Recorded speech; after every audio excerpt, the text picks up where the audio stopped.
CBS News has exclusively learned that U.S. border agents have been told to deport migrants without granting asylum hearings or allowing them to request legal protection. This comes as the administration says it plans to send 1,500 additional troops to the U.S. Mexico border.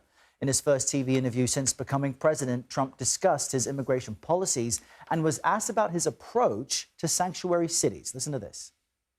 We're trying to get rid of them. We're trying to end them, and a lot of the people in those communities don't want them. You know, California is a big example. Would you cut off their money? I might have to do that. Sometimes that's the only thing you can do. Trump's immigration policies are already being challenged. Meantime, in just a few hours, a federal judge in Seattle is set to hold a hearing on the lawsuit filed by multiple states you see on your screen, challenging his executive order, which aims to revoke birthright citizenship. And later today, in a separate headline for you, Trump is set to virtually address leaders at the World Economic Forum in Davos, Switzerland.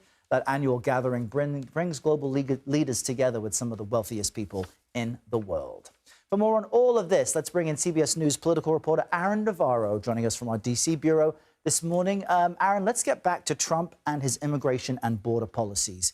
Which agencies will now be heading to the southern border, and where is that drawing resources from?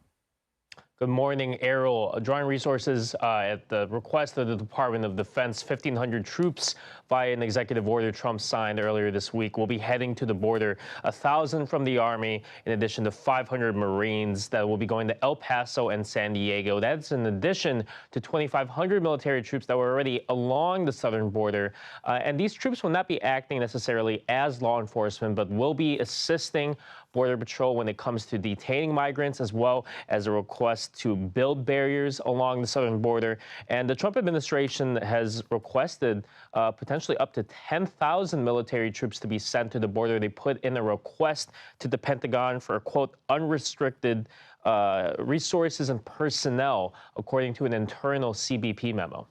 And what did Trump have to say yesterday in this interview with Fox about his pardoning of January 6th defendants, which some Republicans don't seem to agree with?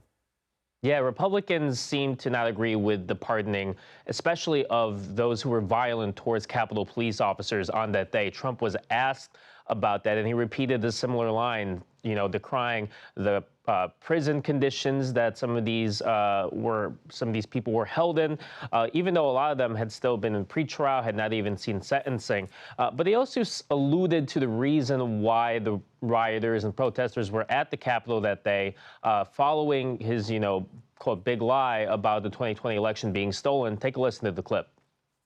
They were protesting the vote because they knew the election was rigged, and they were protesting the vote. And that should be allowed to protest a vote. Trump added that those who breached the Capitol, quote, should not have happened, but later said among the overall group of people who were there that day that they were, quote, they showed a lot of patriotism. And it's important for folks to understand there was no evidence of widespread voter fraud. Aaron Navarro, we appreciate the update. Thank you.